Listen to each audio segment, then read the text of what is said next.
അപ്പോൾ രാവിലെ 8:30 ആയപ്പോൾ എണീറ്റ് ചെറിയ എന്തോ കഴിച്ചിട്ട് ഞാൻ ഡ്യൂട്ടിക്ക് പോകാൻ തരടുത്താണ്. എനിക്ക് പണിക്ക് പോകണ്ട. ഇന്ന് പക്ഷെ കുറച്ചുകൂടെ മോട്ടിവേഷൻ ഉണ്ടെന്ന് തോന്നുന്നു. ആദ്യം ക്രീമൊക്കെ തേച്ച് റെഡിയാവാം. പോകുമ്പോൾ ഞാനാണോ രോഗി അതോ അവിടെ ഉള്ളവരാണോ രോഗികളെന്ന് സംശയം തോന്നരുത്. ഞാൻ ഒരു പ്രാവശ്യം യൂണിഫോം എടുക്കാനായിട്ട് ഏറ്റവും താഴെ പോയപ്പോഴത്തേക്കും കെല്ലറിൽ പോയപ്പോഴത്തേക്കും അവിടെ ഒരു മീം കണ്ടു. അതായത് ഒരു ബെഡിൽ കിടക്കുന്ന ഒരു രോഗി അപ്പോഴത്തെ ബെഡിലിരിക്കുന്ന അല്ല കിടക്കുന്ന ഒരു സ്ത്രീയോട് ചോദിക്കുന്നു, ഞാൻ നേഴ്സിനെ വിളിക്കണമെന്ന്. മേലാന്ന് എനിക്ക് തോന്നുന്നല്ലോ, തീരെ വയ്യല്ലോ, ഞാൻ നേഴ്സിനെ വിളിക്കണമെന്ന്. അപ്പോൾ അവർ പറയുന്നു, ഞാനാണ് നേഴ്സ്. ആ അവസ്ഥ നമുക്കുണ്ടാവരുത്. അതാണ് ഞങ്ങളുടെ വീട്ടിൽ നിന്ന് ഇന്ന് എല്ലാവർക്കും ഈവനിങ് ഡ്യൂട്ടിയാണ്. അതുകൊണ്ട് കുഴപ്പമില്ല. ആരെങ്കിലും ഈവനിങ്ങിനോ അല്ലെങ്കിൽ മോർണിങ്ങിനോ പോകാൻ നേരത്ത്, മോർണിംഗ് പ്രത്യേകിച്ച് എനിക്ക് ആ ഒരു ഫീല് തോന്നുന്നു. എല്ലാവരും കിടന്നുറങ്ങുമ്പോൾ ഞാൻ എണീറ്റ് മോർണിങ്ങിന് പോകുന്നു. സഹിക്കാൻ പറ്റാത്ത ആ ഫീലിങ്. ഇന്ന് പക്ഷെ എല്ലാവർക്കും ഈവനിങ് ആയതുകൊണ്ട് സമാധാനമുണ്ട്. യെസ്.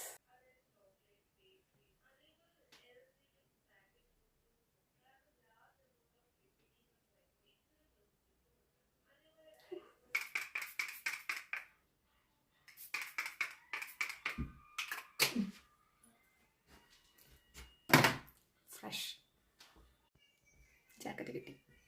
ഇതാണ് ആ ജാക്കറ്റ്, ചേച്ചിയുടെ ജാക്കറ്റ്. അവരോട് ഞാൻ ചോദിച്ചു, ചേച്ചി അവർ നാട്ടിലായിരുന്നു. ഞാൻ ചോദിച്ചു, ചേച്ചി ഞാൻ ഈ ജാക്കറ്റ് എടുത്തോട്ടെ. അപ്പോൾ ചേച്ചി, ആ കട്ടിൽ മാത്രം അവിടെ ഇട്ടാൽ മതി, വേറെ എന്ത് വേണം നീ എടുത്തോളാം പറഞ്ഞു. പിന്നെ ഒന്നും നോക്കില്ല. പിന്നെ ഞാനതെടുത്തു. ഇനിയിപ്പോൾ ഞാൻ ഇതാണ് ഇടുന്നത്. അതെ, ഇതാണ്. എന്തൊക്കെയല്ലേ നെറ്റിയിലെ വിയർപ്പ് കൊണ്ട്. അതായത് നമ്മൾ പ്രാർത്ഥിച്ച് ആഗ്രഹിച്ച് വാങ്ങിച്ച ജോലിക്ക് കരഞ്ഞുകൊണ്ട് പോകുന്ന ആ സിറ്റുവേഷൻ, അതാണ് ഇവിടെ നടക്കുന്നത്. എനിക്കറിയാം, എന്നെ കാണുന്ന എൻ്റെ അമ്മയപ്പനും എന്നോട് പറയും ഇത് കേൾക്കുമ്പോൾ, എന്തൊരു അഹങ്കാരിയാണ് നീ. പക്ഷെ എന്ത് ചെയ്യാനാ, അങ്ങനെ ആയിപ്പോയി അമ്മ. Bye bye. ജർമ്മനിയിൽ വിൻ്റർ കഴിഞ്ഞെന്നൊക്കെയാണ് പറയപ്പെടുന്നത്. പക്ഷെ ഒരു ജാക്കറ്റിൽ അതിപ്പോഴും വെളിയിൽ പോകാൻ പറ്റത്തില്ല. കഴിഞ്ഞതിൻ്റെ മുമ്പത്തെ ആഴ്ചയാണോ കഴിഞ്ഞ ആഴ്ചയാണോ അതൊക്കെ ആയിരുന്നു. അതേ പിന്നെയും കഴിഞ്ഞ വീക്കെൻഡ് മുതൽ മഴ തുടങ്ങി. മഴ പിന്നെ ഇവിടെ എന്നും ഉണ്ടല്ലോ അല്ലേ, എന്നാ ഇല്ലാത്ത. ഇപ്പോഴും പൊടിയുന്നുണ്ട് മഴ.